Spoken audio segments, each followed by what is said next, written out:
Okay, we're back.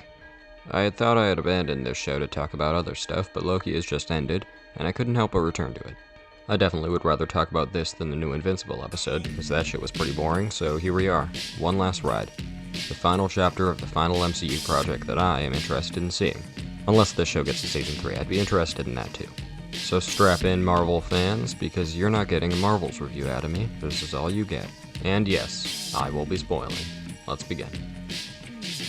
After the events of science/fiction, which has already risen to be my favorite episode of the entire show, Loki has one job, and it is to find a time where Victor Timely could actually manage to fix the temporal loom.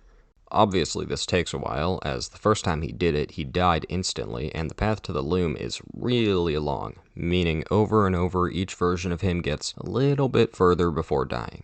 Loki's ways of solving this are hilarious, as there's something great about a time traveler doing that classic where they just say something that'll only make sense in the future, but here it's even better because the more Loki tries, the less he cares about how much he's confusing everyone. It gets to the point where he apparently goes off-screen for centuries learning all of the science that OB knows, and when he comes back he doesn't even care to hint at what he's been doing, so everyone is beyond confused. It's great.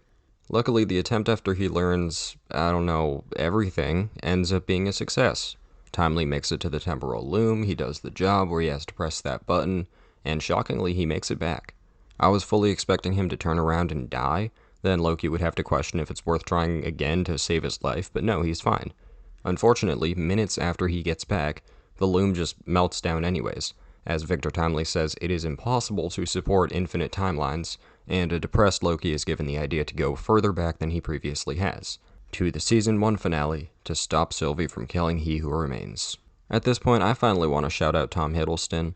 The man has been great for over a decade as this character, and this is probably his best outing. He plays all the comedy really well, but he also gets you extremely invested in this character with his sort of sad dog look.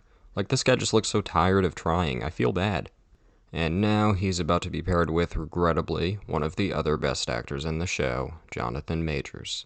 I firmly do not want to shout out Jonathan Majors, I don't support him at all, but I can't ignore how good he is in this episode, so just take this as like a sort of not shout out, okay? It's more like an acknowledgement or a reference. So Loki and He Who Remains, who I'm just going to call Kang, that's simpler, have a conversation after Loki tries and fails to stop Sylvie like a dozen times. There's honestly a lot of repeating in this episode. This conversation goes on for a long time, feeling like a spiritual successor to Season 1's finale, as Kang gives Loki a ton of information. Firstly, Kang can stop time. This is because he's been controlling the timeline since the beginning, and keeping them alive to some extent. He then tells Loki that the temporal loom doesn't need to be fixed, as without it the original timeline could survive. But this also means all the hope they had to save the rest of them was for nothing.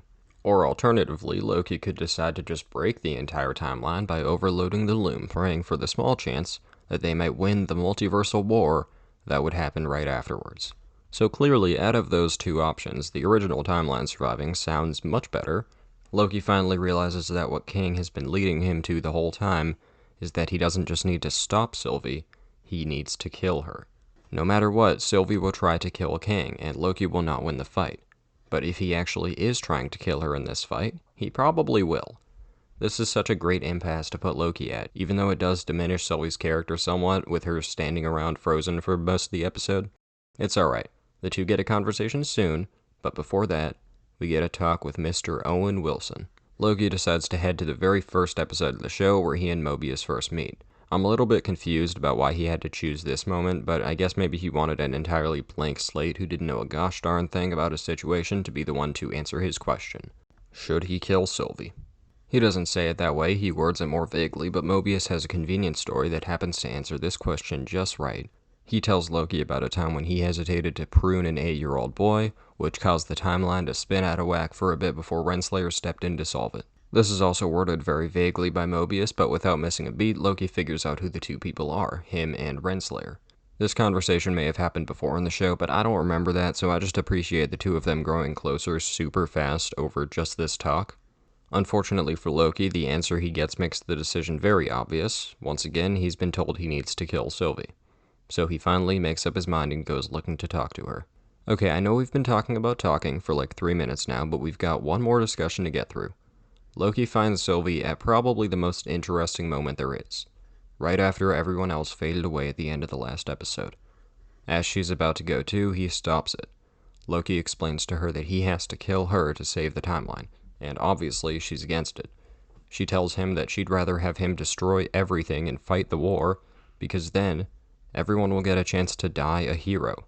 And even though at first I wasn't feeling this argument, as time goes on, her hope for this reality is so depressing and convincing that even Loki decides there must be another way.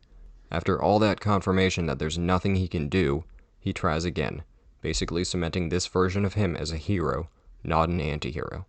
Loki heads back to the temporal loom explosion and does the unthinkable. Just kidding, I'm lying, I thought of this possibility at the beginning of the episode. He takes Victor Timely's place, but not only that, he doesn't even put on the big suit.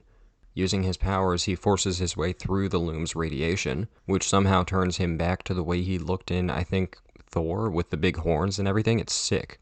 In a very long and slightly confusing sequence, Loki pretty much explodes the entire timeline, but instead of leaving it there, he magically puts it back together, turning it all green. He holds a bunch of strands in his hands, walks to a throne in the middle, and sits down, holding the timeline together manually, and becoming the new man at the end of time, replacing He Who Remains. This ending for Loki is unreal. Not only is it raw as fuck, it's also super sad, since he had said that all he wanted was his friends back. Originally, he wanted this big throne and this king position, but once he was put into a different environment, he realized that he just hates being lonely, and now he's got both the big throne and the loneliness. You can't help but feel bad for him. This sequence is emotionally incredible, but also amazing in the visuals department. They can't make Quantumania look good, they can't make a $300 million show look good, but they pulled it off here like it's nothing, and honestly, it just makes me hate the other two even more. Like, how is it even possible for one of your shows to create a green tree of life in the middle of space that looks beautiful, while one of your other shows looks like this? So that's pretty much it. We get an epilogue to tie up the stories of the rest of the gang. Mobius' ending is pretty cool, as he finally does check out his life on Earth, deciding to stay for a while. Sylvie comes to see him, then just walks away, likely going to do something similar. Hunter B-15 takes over the TVA, and at this point I find it really crazy that we don't know her name.